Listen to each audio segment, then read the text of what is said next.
A note before we begin, our guest on this episode, Patrick Haggerty of Lavender Country, passed away on October 31st at the age of 78, several weeks after he'd had a stroke. This episode was produced before his death. We're grateful to be able to share this conversation with Patrick, and we hope our listeners will take some time to learn about his remarkable life, especially his pro-LGBTQ+ and pro-working class activism. We're sending love to his many fans, friends, and especially his family at this difficult time.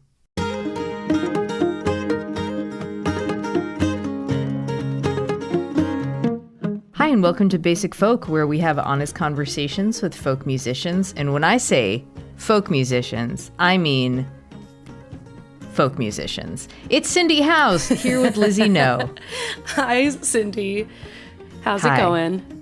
It's going okay. Before we get into business today, let's get into other business.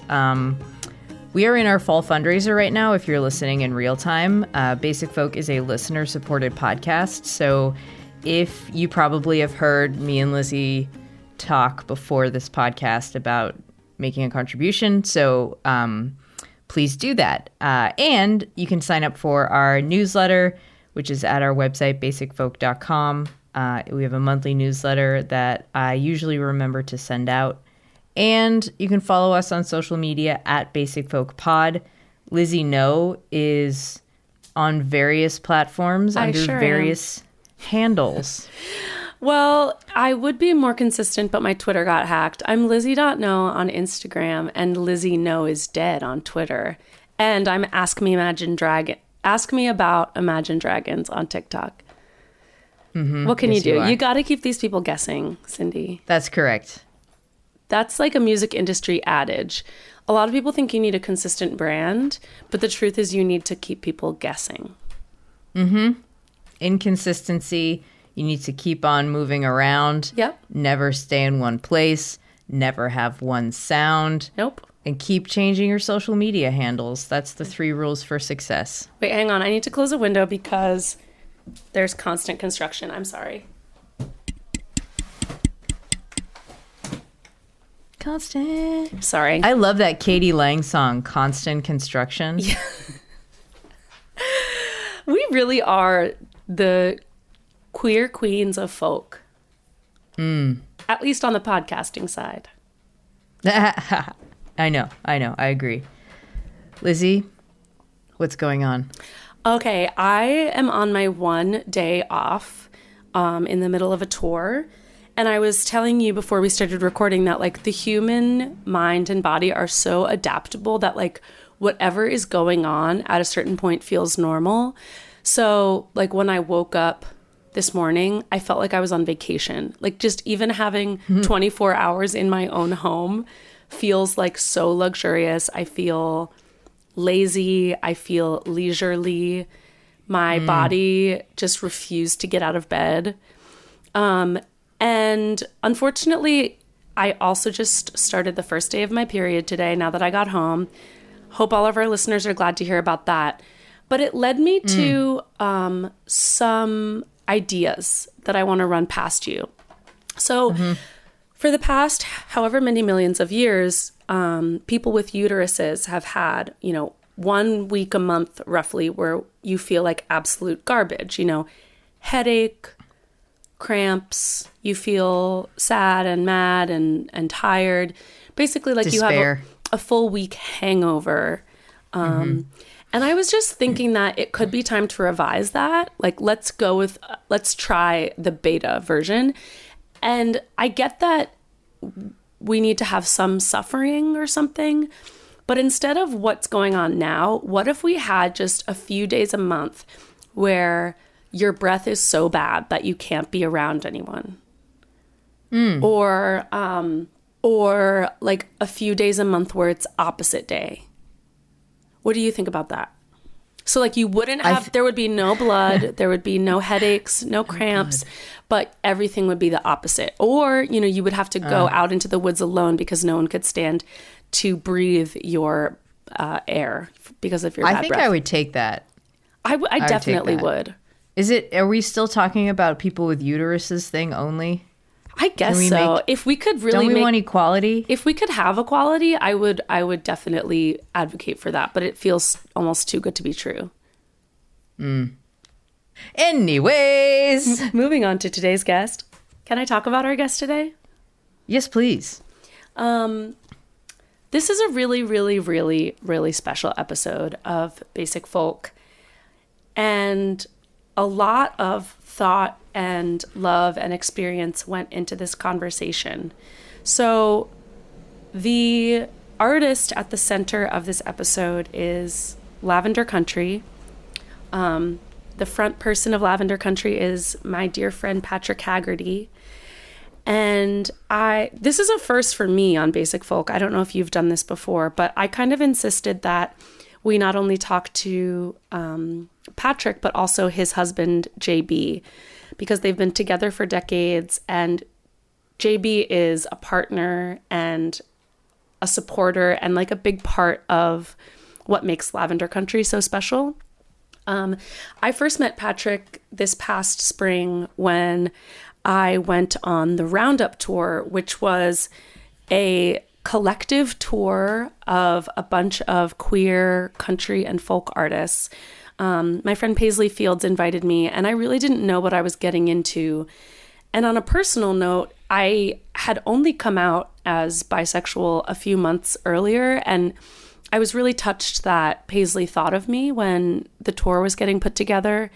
And I was nervous to show up among people that I admired, like Paisley and Austin Lucas and Lavender Country, people who have been out there doing the work of representing queer artists for a minute. And they just made me feel so welcome. And like, it's kind of like no matter how new you are to the community, you still matter and belong. And Patrick just embodies that every minute of every day. He is a legend in the queer country community because he has the distinct honor of having released the first openly gay country album in 1973. It was a groundbreaking album. It was a shocking album for a lot of people. And because of the content of it, he was blacklisted from Nashville for many, many, many years. I mean, in a lot of ways, the country music world still isn't ready for outspoken queer artists. But in 1973, it was just out of the question. And he didn't enter that situation naively. He knew that he was going to ruffle feathers, but he knew that he had to share from his experience and be open about his politics from the jump. So after the release of his debut album, he kind of knew that there wasn't a road ahead. He realized that he was going to have to compromise so much if he wanted to continue to have a music career. And he just wasn't willing to do that. He was a passionate advocate for working people, for women, for queer people, and he just refused to play the game where you smooth down your edges to gain music industry success. So he kind of just bowed out of the music industry. He was a social worker. He was a community organizer. He fell in love and became a husband, became a father, lived this whole full life of really doing the work in the community that he cared about. By a crazy twist of internet fate, a few years ago, somebody posted the original Lavender Country album on YouTube, and in the contemporary context that we're living in now, it spread like wildfire. And there were people of all ages who were just hungry for this story of someone growing up in rural Washington state, being one of the only out gay people around, and his super funny lyrics, his just authentic story, and his infectious joy for life. So it became this viral hit. He ended up creating a second album that we talk about during our interview, and he started touring again. So it was just so special to talk with Patrick about his journey as a queer person, learning to be honest with himself, be honest with the world, the people in his life who really supported him as he took this really, really challenging journey, and what it's been like to become a queer music icon later in life. I'm getting kind of emotional because I think for those of us that are just perpetually online, we sort of take it for granted that it's like, oh, everybody and their mother is queer now. And it doesn't feel like a big deal a lot of the time. But when I went on this tour with Patrick, I was still really afraid to admit to people that I was queer or to try to claim that identity, or I wasn't sure if I really belonged or was really an authentic queer person. And he is the type of person that holds space for everybody. At every show, there are so many people that come up to him and say, Patrick, you changed my life. You helped me get through really hard times. Your music changed the world. And I firmly believe that that's true. So it was just such an honor to talk with Patrick and JB about their incredible lives and incredible journeys in music. That's wonderful. Let's get into this special conversation. This is actually the band's namesake. The song that we're going to check out is Lavender Country, and then we'll get to Lizzie's conversation with Patrick Haggerty on Basic Folk.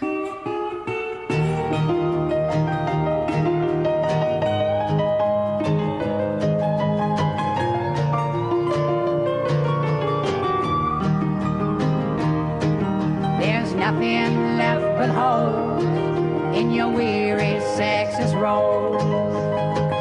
Time to trade them old PJs for a Goodwill negligee. Y'all come out, my dears, to Lavender Country. Y'all come out and make yourselves to home. It don't matter here who you love or what you wear, 'cause we don't care who's got what chromosome. It don't matter here who you love or what you wear, 'cause we don't care who's got what chromosome. Welcome to Basic Folk, a podcast where we have honest conversations with folk musicians. I'm here with Patrick Haggerty and Julius Broughton. We are here to talk about Lavender Country. I want to jump right in because I have about 8 million questions to ask both of you. Patrick, where did you grow up? Can you paint me a picture of like your earliest childhood? I grew up on a tenant dairy farm in a very rural environment in a community called Dry Creek. Dry Creek. Dry Creek. Nothing right. symbolic about that. Right, Dry Creek. Dry Creek is a small community west of the town of Port Angeles. And Port Angeles is in Clallam County, Washington, and it's on the Canadian border.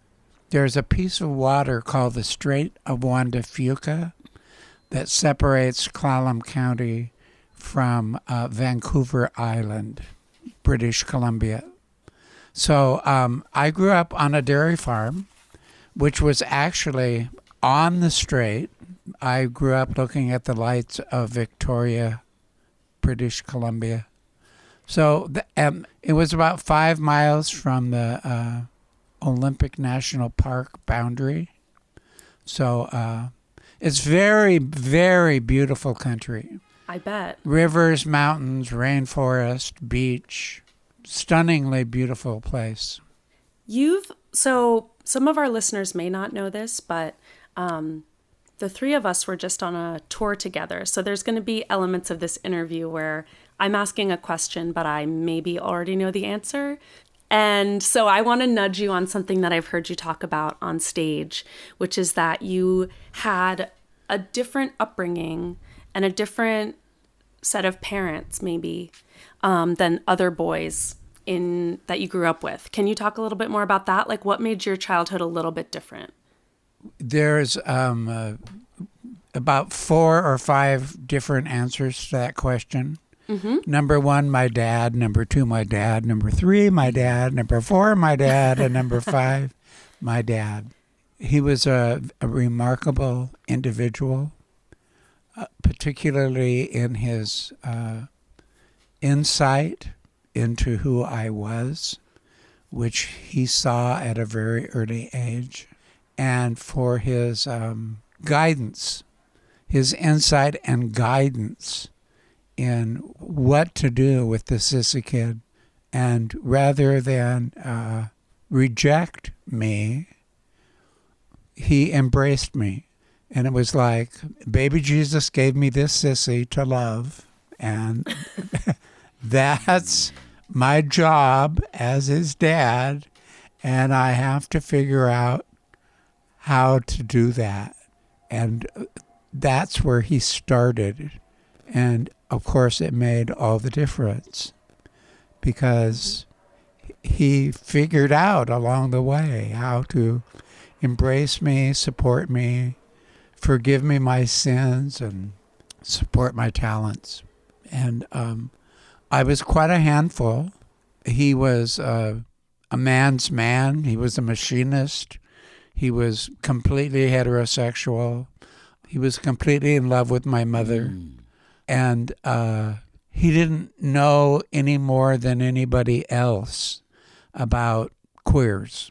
But he started with the premise that it was his job to embrace me and not reject me and figure out how to love and support me. And it kind of ended up, rather than love me in spite of the fact that I was a sissy, he loved the sissy in me.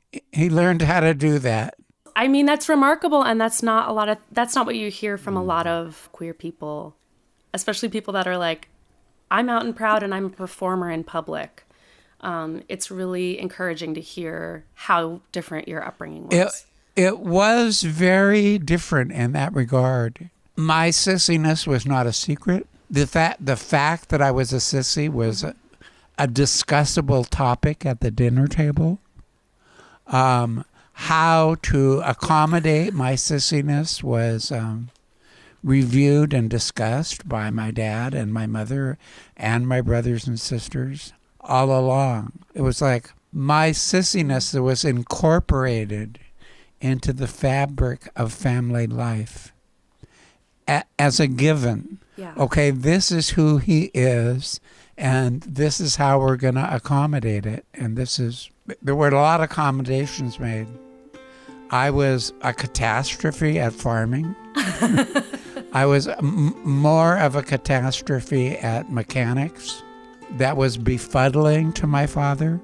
But again, it was his headset to love the child God gave him.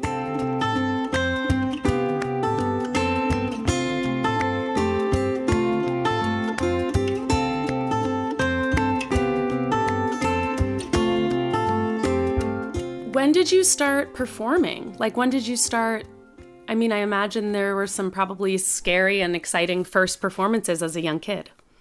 I started performing when my aunt stood me on a picnic table when I was 5 years old and made me sing Your Cheating Heart. Stop! And we still do that song on the Roundup tour, which we will get to later in this interview. One of the things that was true in my childhood was that everybody knew that I was a ham bone, and that performance was in me, and that it was something that I did. Yeah. And when did you start writing music? About 1969. There's a story behind that. Yeah, I'd love to hear it. Here we are. Okay, here's the story. I was kicked out of the Peace Corps in 1966 for homosexual behavior, and it was traumatic. And I did not have a fully developed sense of my gay identity when that happened. And it put me on a path for about 3 years of trying to figure out my way through that. And one of the things that my father told me, and which is a whole nother story, but one of the things that my father told me about being gay was to not sneak or it would ruin my immortal soul. He told me that in a hayfield in 1958. Don't sneak or you'll ruin your immortal soul. So I took that to heart and that's pretty deep sage advice, right? And so the conflict that I had was how, and this was pre-Stonewall, how do you be a homosexual and not sneak? How do you do that?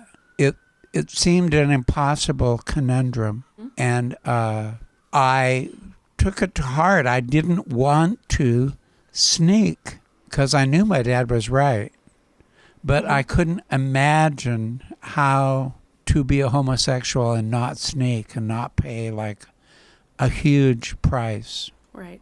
So my father died when I was a senior in high school, long before I was kicked out of the Peace Corps. After I was kicked out of the Peace Corps, one of the things that I did was I started hitchhiking, and I hitchhiked around the country for a year. And it was all about me being in a turmoil and trying to figure out this dilemma of my sexuality and how I was going to handle it. And it was, hippie time when a lot of people were hitchhiking. So I was hitchhiking around the country. And okay, here comes the story then about how I wrote the first song. I got stuck in rural Minnesota one night. What time of year? It was summer, thank God. Yeah. And I got stuck hitchhiking, and you can't hitchhike at night. It doesn't work. People are too afraid to stop and pick up somebody at night, and I knew that about hitchhiking. It's like when the sun goes down, forget it. You have to get somewhere and wait till morning to be able to get out, and I knew that. So there was a cottonwood grove over in a farmer's field off the freeway about 200-300 yards. And I decided I was going to have to spend the night in the cottonwood grove. And so I settled into the cottonwood grove, and I was at a low point in my emotional crisis, trying to figure out what to do. And like a lot of gay people then and now, one of the things that popped into my head was that I could commit suicide, and that would solve the problem. And I wouldn't have to be in agony anymore, and I wouldn't exist anymore, and the problem would go away. I was never fully suicidal in my psyche, but it was something that I was contemplating that night. And while I was contemplating it, my father showed up. Here's my dad in the cottonwood grove with me. And he said, so you're thinking about killing yourself, are you? I said, well, it's a thought. And he said, well, you can do that if you want. I can't stop you, but if you're going to kill yourself, you're going to have to kill yourself in front of me. So what do you think of that? And it doesn't matter where you are, and it doesn't matter when, but if you think about killing yourself anytime, I'm going to show up, and I'm going to watch you kill yourself. If you have enough nerve to kill yourself, you're going to have to do it in front of me. It's a very clear message. Mm-hmm. And his hand was on my shoulder. I could feel his hand on my shoulder. I could see him. It was an apparition, right? Mm-hmm. So he sat with me in the cotton field all night long, which amounted to encouraging me not to kill myself. But in his wry sense of humor, crass way, he was going to, okay, kill yourself. I'm going to watch. That's dark, Patrick. Yeah. That's pretty dark humor. So, yeah. He had that capacity. So in the morning, when the sun came up, he said, okay, look here, I held your hand all night long and, patted you on the head and loved you. And now here's the deal. I'm sick of you shilly-shallying around. And I'm sick of you wandering around like a chicken with your head cut off, pretending like you don't know what you're going to do. And you know what you have to do. And get the job done. I'm tired of watching you flop around, knowing what you have to do, and then you won't do it. And I raised you better than that, and I'm not putting up with it. So get out there and get done what you have to do. I walked out of the cottonwood grove, and in my mind, and I didn't realize it at the time, but in my mind, the first strains of music from Lavender Country started playing. That was the beginning of me. It's a hell of an origin story. Thank God, or thank whoever that your dad was there. I want to hit pause. Sort of. This is sort of like an unconventional interview because I have both of you here, and I want to actually sort of. Meanwhile, back at the ranch, JB, this same time, 1969, 1970, where are you? What are you doing? I was in the Navy. I had been in the Navy since 1961. Wow. So I was having a great time. I just graduated from X-ray school and became an X-ray technician in the Navy, which I did for 22 years. I had been assigned from Philadelphia to San Francisco, and was in the closet, way back in the closet, trying to fool folks into thinking that I was straight. Going out to the straight clubs with straight men.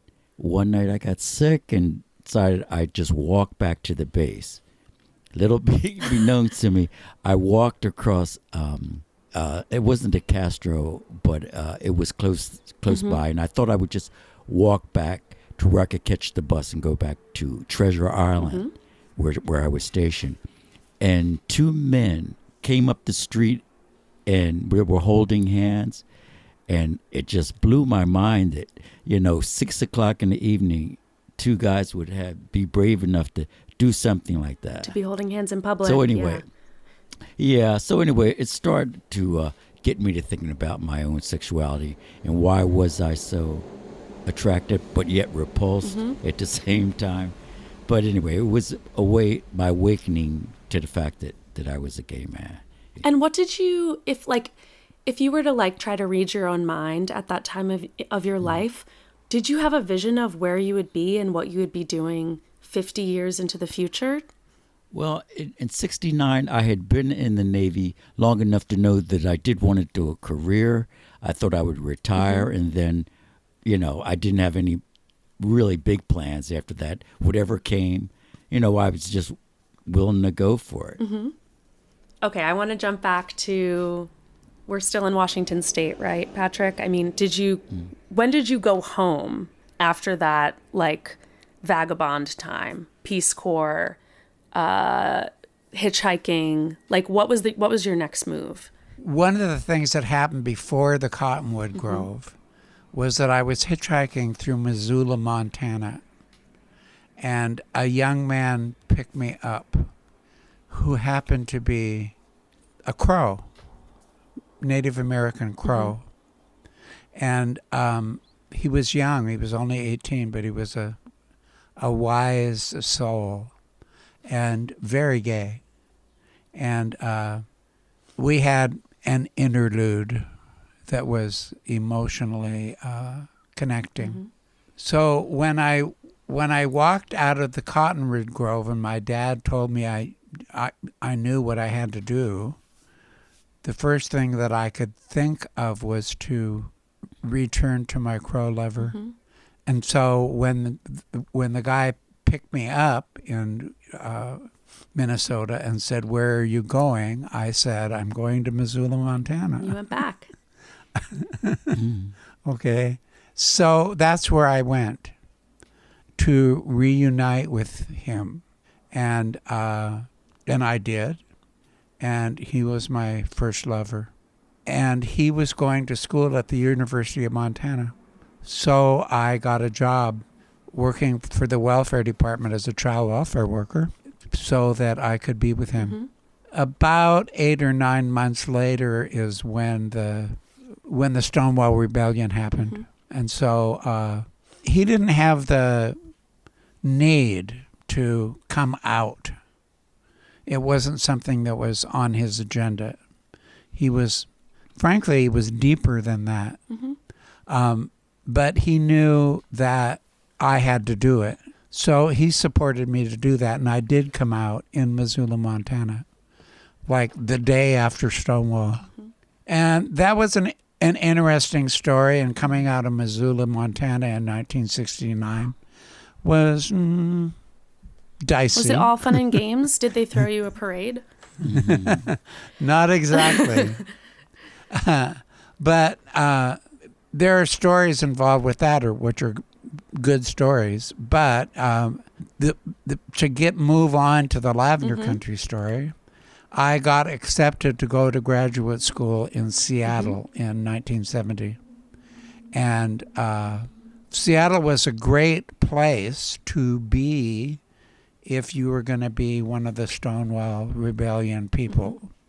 So there was a good, solid community of Stonewall activists in Seattle. And I joined up with them in 1970.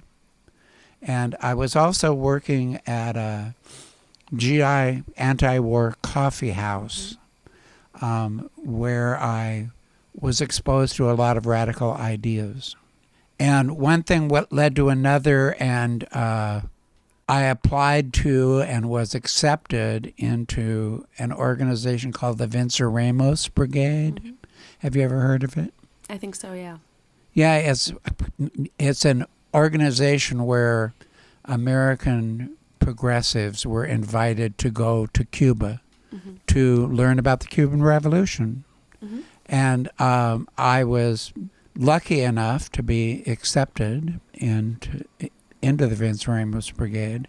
And I did go to Cuba for 4 months, which was very enlightening and eye-opening. Yeah, really, very much so. And it's what solidified me into being a screaming Marxist bitch. When are we getting the screaming Marxist bitch tattoos? Oh. Because I'll fly out. Okay, more on that later to our listeners. So I want to know how that early political education came together into the first Lavender Country album, because that shit is radical. Here's what happened. From the strains of the music, from the Cottonwood Grove, and from my country music background, I came up with a Gene Autry parody. And do you even know who Gene Autry is? Yeah. Yeah, okay. Well, he was a big deal in the 50s on TV. You know, the Gene Autry show, he was a cowboy, blah, blah, blah, all that. His theme song was Back in the Saddle Again. I'm back in the saddle again. So we formed a gay caucus in Cuba, and it was problematic, and there was a lot of homophobia in Cuba, as there was in Kansas City and Seattle and everywhere else. It just expressed itself in a different way. It was like, you can't be a revolutionary and you can't be a member of the working class if you're a queer, which is, of course, absurd. But that was what was being thrown at us. And of course, it's just a divisive way of dividing the working class.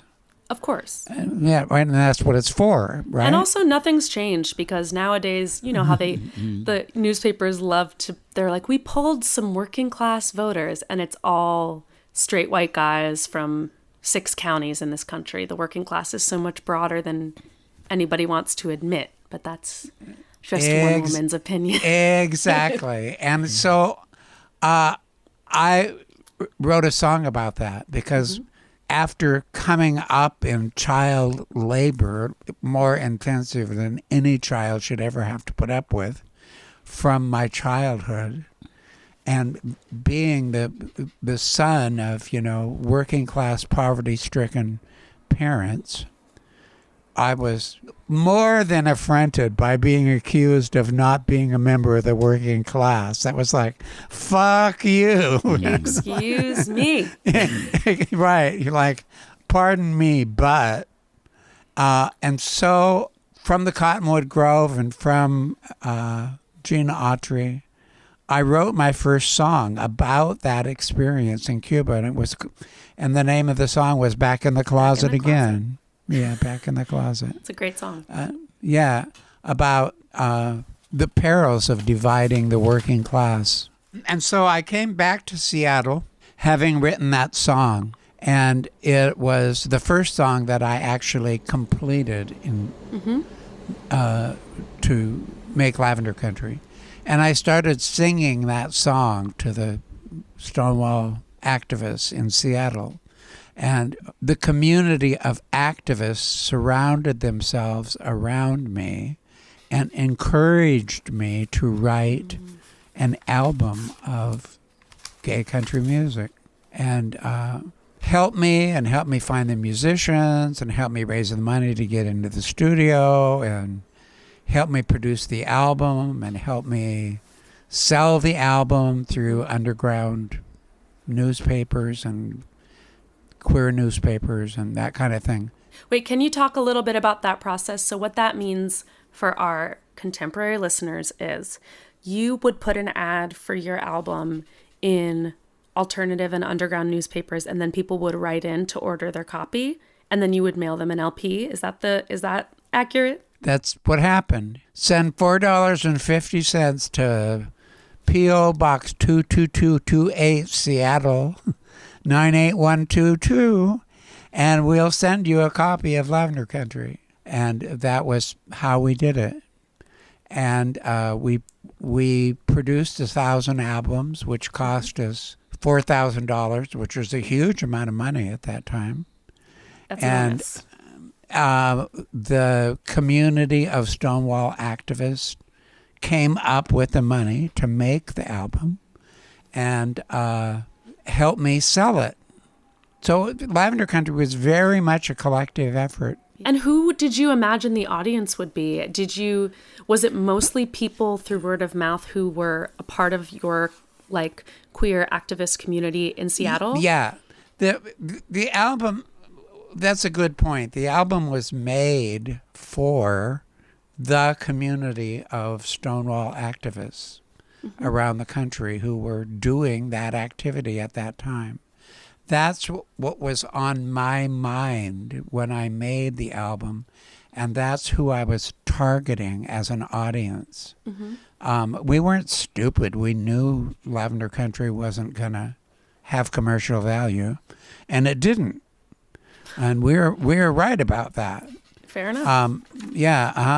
So I made the album for people who were out and people who were struggling to come out. That was my target audience. And that was who we performed to, and that's who heard the album, and that's who bought the album. And that was pretty much the scope of who bought Lavender Country. There were a few heterosexual people who appreciated the album and maybe bought a copy, but not many. But so it was the Stonewall activists and their supporters who appreciated Lavender Country and pretty much nobody else. Well, I think that's a really interesting point, because I think nowadays it's almost taboo to say, my music is for my community and it's for certain people, and not everyone is going to like it or appreciate it, and it's not for everyone. Because now, of course, with streaming, music is available around the world, and it can kind of get sanitized from its context. So I think it's really cool for our listeners to hear about your perspective on that. There are some albums that are they're political and they're for a certain community. So I just wanted to hammer that in for everyone that's listening. What happened next is sort of like the stuff of legend, but I want to make it real for people. For those who might not know, like, as the legend goes, Lavender Country was this radical, incredible album that some people heard, but like the mainstream Nashville country music machine was never going to accept. And you didn't have the traditional music career that a lot of artists like aspire to. Your second album came out, 50 years later? I think the simple story is like, you were rejected, and then homophobia declined, people became more accepting, and lo and behold, now you're a star. And isn't it so great that now you're a star? I think it's a lot more complicated than that. And there were a lot of strategic and conscious decisions that you made when you decided not to continue to pursue that country music career. So can you talk a little bit about what was going through your head after the release of your album? There was no hope for any commercial success for Lavender Country when we made it. And I knew that the making of Lavender Country would put a scarlet letter on my back forever. And I would always be that person who made that album.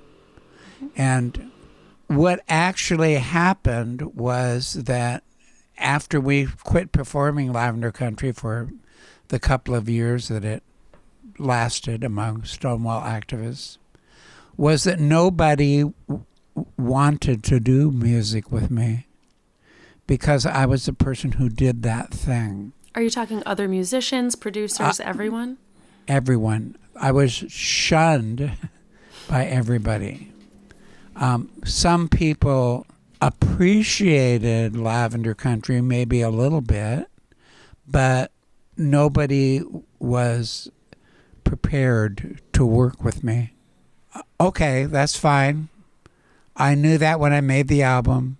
I had to give up all my aspirations to be any kind of country music, anything, because I made the album.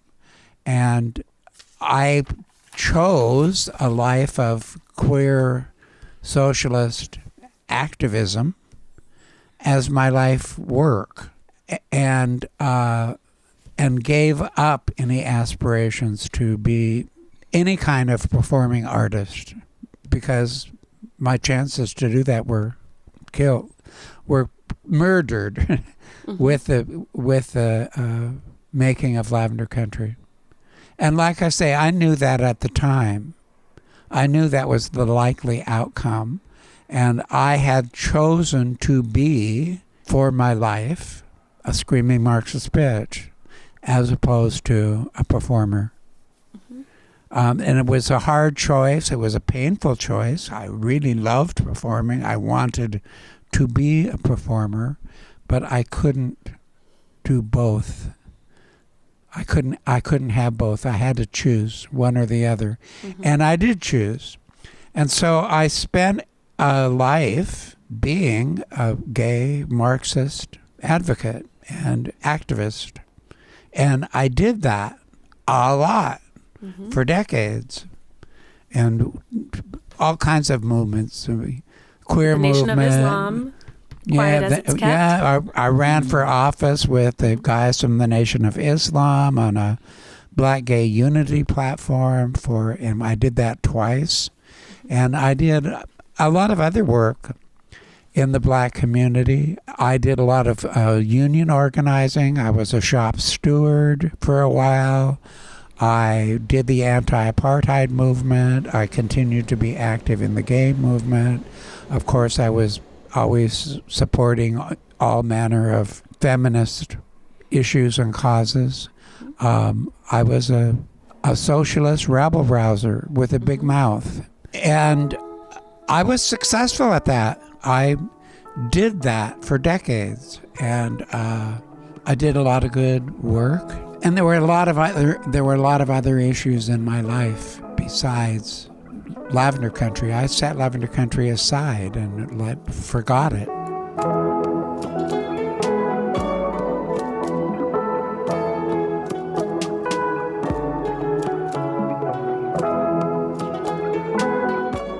curious, do you think that being a singer and performer, however briefly you had the opportunity to do that, do you think that that influenced how you showed up as a community organizer? Do you think there are aspects of your performance persona that you brought to your political work? Well, you're always a ham bone.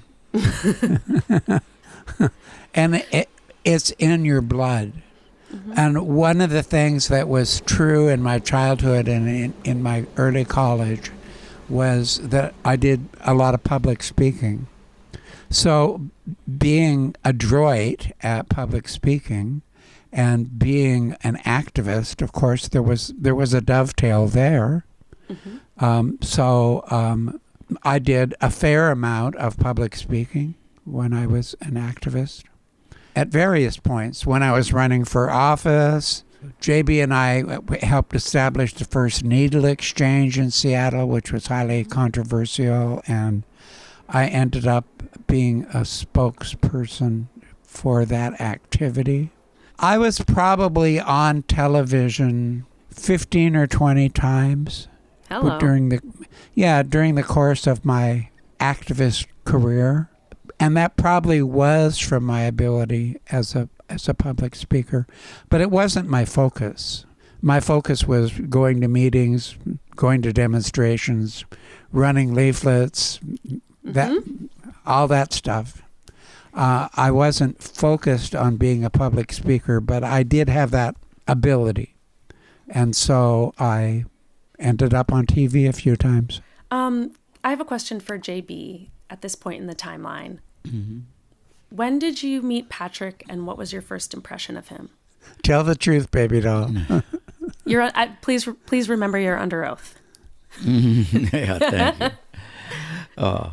Listen, I was in the military, as I said, for 22 years. Very non-political. You know, you're just a droid. You do what you're told all throughout, from the very beginning through the Vietnam War. You do what you're told.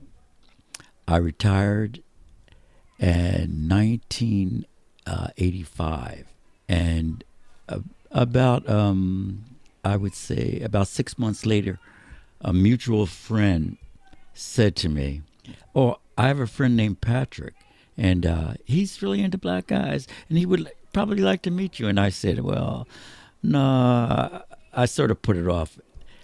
because I had been secretly in another relationship with someone for 9 years while I was in the military. Wow. But I was never out with that person. And so my friend finally wore me down after about the third time. "Oh, come on. Some lesbian friends are having a poetry meeting. Let's just go. You can, at least meet the guy." So Tale as old as time, the lesbian poetry meeting. It was some great poetry, let me tell you. I was very impressed. So I met Patrick, but so what? Wasn't much there. He was so serious, and he didn't even know how to dance, which just was incredible. The first gay man I'd ever met didn't know how to dance. Well, JB, you can't be too hard on him because you are an incredibly good dancer, and it's going to be pretty hard for others to meet your standard. Yeah, really. I don't know I've about seen that, it. but yeah. Well, thank you.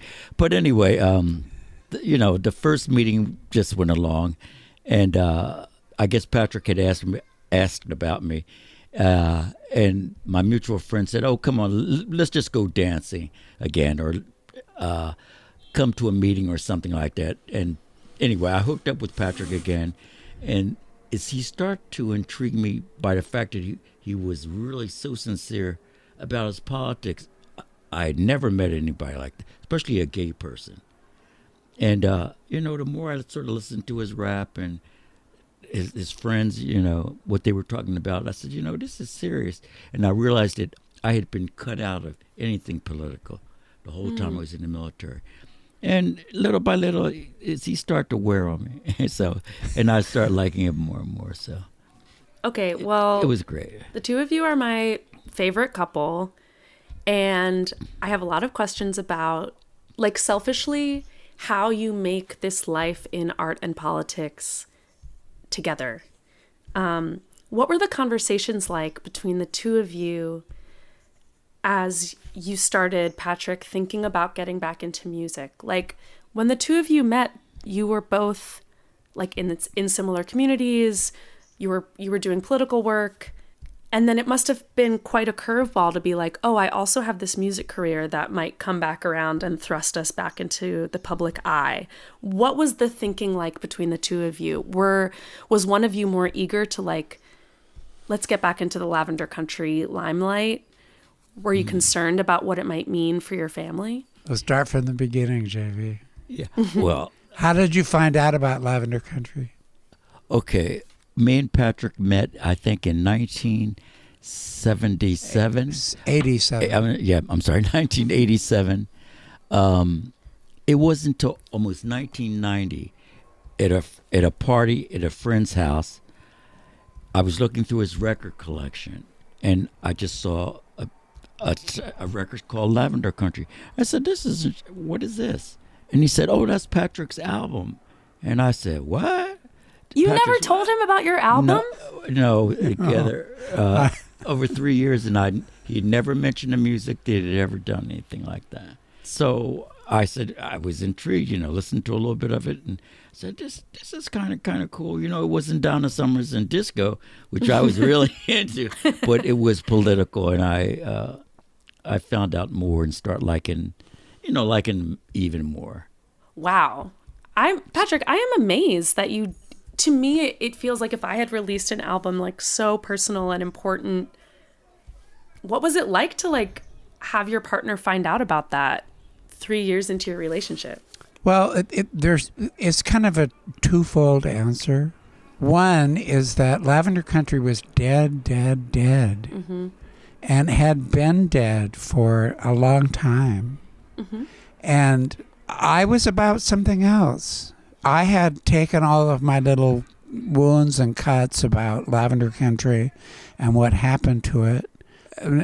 My scars were healed, and my emotions about Lavender Country, and even the fact that I had made it, I stuck into a cocked hat and put it on the shelf and went into the rest of my life. I was a busy guy with things to do. I needed to get married. I had a couple of kids. It took me 20 years to raise them. Sure. I was doing all this activist work, running for office, blah, blah, blah. It just wasn't on my agenda. The second part of the answer is, why pick a scab off a wound? It's like, it happened. Lavender Country was made. It was a really good album. I know that. It's going to die unsung. Nobody cares about Lavender Country. Why should you pull the scab off the wound by even talking about it to anybody? So there were two things. One, I was busy doing something else. And two, it hurt. Why pick it? Right. So, I mean, coming from that completely understandable place, how did it come to be that you made a second album? Like, and there was a reissue of Lavender Country as well. Like, what was it like to say, okay, I'm going to try this again? JB and I moved to a different county, away from Seattle, where nobody knew who I was. And particularly nobody knew that I was the one who made that album. Got it. And I found another music partner, a great guy named Bobby Taylor, who played harmonica, blues. And we met and we worked out a deal to where we played old covers to old people in retirement homes and Alzheimer's units and stuff.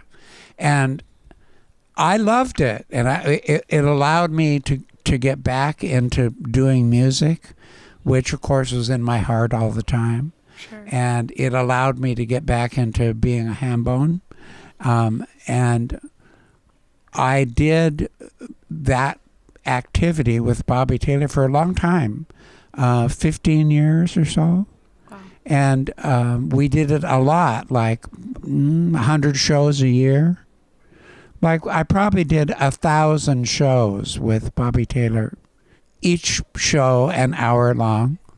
And I was doing that thrilled to be able to do music because it was in me all along, right? And so somebody put Cocksucking Tears on YouTube, and I didn't know that because I didn't even know what YouTube was. And somebody else heard it, a music aficionado named Jeremy Cargill out of Chicago. Not gay, but an Americana music buff. And he heard the song on YouTube and said, "What is this?" And he went to eBay and he found one of my 1973 vinyls for sale, and he bought it and played it. And because he was who he was, and because enough time had elapsed for people to get over their homophobia, he realized what it was. And he realized its historical significance. And he took it to a label, again, not a gay label, who were specializing in unsung Americana, and said, "Don't you guys want this?" And I know nothing about what's going on. All this is going on behind my back. Right. You're not even involved at this point. I'm not involved. I had nothing to do with having Lavender Country come back to life. I was not a player. And then the guy from the label called me up and offered me a record contract. Oh my God. Out of the blue, right? and that's what happened. I didn't believe him. I thought he was a shyster, and I thought that what really happened was somebody generated a computer list of anybody who had ever made an album, and that the next words out of his mouth were going to be, "Just send us $8,000 and we'll reissue." Right? I was almost positive that was what was going on. But on the off chance that there was something real going on here, I played along with this guy. And he noticed my skepticism. And so he sent me a $300 advance check in the mail to begin the process of reissuing Lavender Country. Wow. And I took it to the credit union, and I told the woman that I thought the check was a rubber check and that she needed to check it out thoroughly before she cashed it. And she came about 10 minutes later, said, "I checked it out. I don't know what's going on, but the check is good. There's funds in the bank. Here's your $300. And that's when it hit me that Lavender Country had a chance of being reissued. And I went out to the car, and the 40 years worth of scab over about what happened to Lavender Country came ripping off, and it was very emotional experience for me. Fortunately, I was alone, thank God. And I went, "Oh my God, somebody in the world thinks Lavender Country is worth $300. I can't believe it. I can't believe it. Somebody actually thinks Lavender Country is worth $300. I exploded. Yeah, and so the album has exploded. I was on the road with you this spring, and I mean, I've never seen people react at a live show that way. That album means so much to people. For any of our listeners who haven't heard the whole album and your new album, Blackberry Rose, like, I'm just so excited for people to hear it. I want to take a moment to frame that story in the way that you framed it for me when we were on the road, and you framed it in interviews. Like, a lot of people would hear that story and say, like, again, it's this miracle story, Cinderella story, but you frame it in terms of dialectical materialism. Can you explain your thinking on the reissue and the new reaction? I'm glad that you asked, because dialectical materialism, or the theory of things turning into their opposite, is very apropos. This song, Cocksucking Tears, was the definitive song that made Lavender Country unplayable, unlistenable, unacceptable. The song that sank Lavender Country into oblivion for 40 years was that song. All of the album you can look at in terms of dialectical materialism. Yeah. Because it turned into its opposite, and that which was unspeakable became microphone friendly. But it was the song, Cocksucking Tears, that went on YouTube that caused Jeremy Cargill to go, what is this? And to investigate it and to discover Lavender Country and to take it to a label and say, so the very song that sank Lavender Country into the depths of hell was the song that was responsible for jettisoning it into the stratosphere. It turned into its opposite. Here's the thing about that. I didn't change. I was the same person politically that I was when I made Lavender Country. I didn't change. Lavender Country didn't change. The reissue of Lavender Country is literally and actually the very recording that we made in 1973. Mm-hmm. It's the same recording. So clearly Lavender Country didn't change. So what changed? And of course the answer is the culture changed. That's a twofold answer. One, straight white men still control the music industry, right? Yeah, right off the bat. And they controlled it in 1975. But the headset of the white men who went into music in 2014 was a very different headset than maybe the men who were in it in 1975. And it has two prongs. One, they were over their homophobia to the extent that they could accept gay people. It wasn't alarming to them. Maybe their brother was gay. They'd met many lesbians and gays in the course of the 40 years, and it was like normalized in their mind. And it was like no big deal that somebody was gay.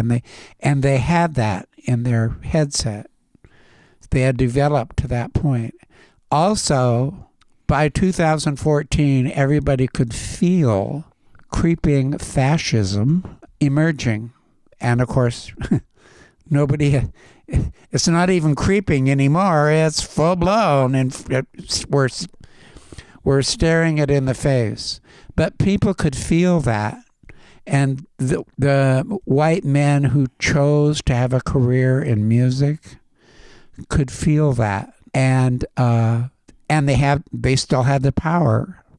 And so the white men who discovered Lavender Country, who weren't gay, said, oh, this is really cool. And this is a really interesting story. And here's a guy who's, been at it for a long time. And I want to put my byline on this label because I want to tell the world that I'm against fascism. And that's what happened. And person after person after person after person approached me, not because they knew me, because they didn't have a clue who I was, and not because they were gay, because they weren't necessarily gay. They approached me because they wanted to fight fascism. And everybody, whether they're straight or gay or black or white or men or feminine or feminists or trans or what, everybody who approaches me about Lavender Country approaches me from that vantage. They want to fight fascism, and they want everybody to know that they're against fascism. So the fact that they got over their homophobia and they wanted a tool to fight fascism is like the political analysis of like what happened. I didn't change. Lavender Country didn't change. What changed? People got over their homophobia and people were looking for a tool to fight fascism. And frankly, Lavender Country is a very good tool to fight fascism. Okay, I have a lot more questions, but we are way over time. I could talk to you both all night, and the next time I'm on the West Coast, we will. But do you have time and willingness to do a very brief lightning round? You mean final thoughts? Is that what you're talking about? That's lightning well, round. yeah. Okay, I have 6 of these questions. Let's go JB first and then Patrick on each, just as fast as you can. Okay, favorite ice cream flavor? I hate to admit it, vanilla. Patrick, that's so unlike you. I know. If you could have dinner with anyone living or dead, who would it be? Oh, maybe James Baldwin. James Baldwin. I think I'll stick with that. Yeah, you could both have James Baldwin over for dinner. I could be James Baldwin in my next life. I'd love it. Maybe you will be. What is your pet peeve? Similar. My pet peeve is political pessimism. Who is your favorite current country artist? You know, other than Patrick's music, I'm really not deep into country music, but Jet Holden, a young black man who Jet. blew me away. So He's my favorite. Jet Holden. You mean it's not me, baby doll? Oh, no. My favorite country musician is now, was then, and will forevermore be Patsy Cline. Patsy Cline. What is your favorite flower? Tulip. And because when you've had them for about a week, they change direction depending upon where the sun was, and they dance. So I love them. All kinds of weird shapes, but I just love the way they move around. I guess mine might be daffodil. On the farm that I grew up on, next door there was a farm that used to be a daffodil farm, and it was a pretty good sized farm, like 40 acres. And every spring, even though it was no longer a daffodil farm, the daffodils would come up, and it was like the first promise that maybe we'd get some sunshine. Okay, my last question is a guest question from our mutual friend, Paisley Fields. What is the secret to a long and happy marriage? There is no secret. You know, I don't even know why people bother to ask such a crazy question. You go day after day after day. And for me, it's where we are now. There is no secret. I can't tell you what we did right or wrong. You know, was him politicizing me, the needle exchange, the different things that we did together. It was supposed to be. That's all I can say. I have a very quick and very decisive answer. Make sure you marry a really nice guy. That helps a lot. You spent enough time with JB to know what a nice man he really is, right? Yes, both of you. I know, but he wins the prize. You know it, and so do I. You might be right. I married a really nice man, and it made all the difference. Patrick and JB, I am so grateful that you agreed to be on Basic Folk. Both of you mean a lot to me, and the tour and the albums are just like treasures to me. So I'm just so appreciative of both of you sharing your stories with us. Thank you for that, but I can turn that around on you. Yeah, you're a sweetheart. I really appreciate you, Yes. and your music is fantastic, and I can hardly wait to do some more work with you. I love you I love you Gotta do it to again. pieces, personally and professionally, and I can hardly Back wait at till we you. get together again. This episode of Basic Folk was produced by John Nungesser. Alex Stanton composes our music. Basic Folk is on the Bluegrass Situation Podcast Network. You can find all of our episodes there. wherever you get podcasts. You can search for us on the SiriusXM app, or you can go to our website, basicfolk.com. Thanks for listening. Bye.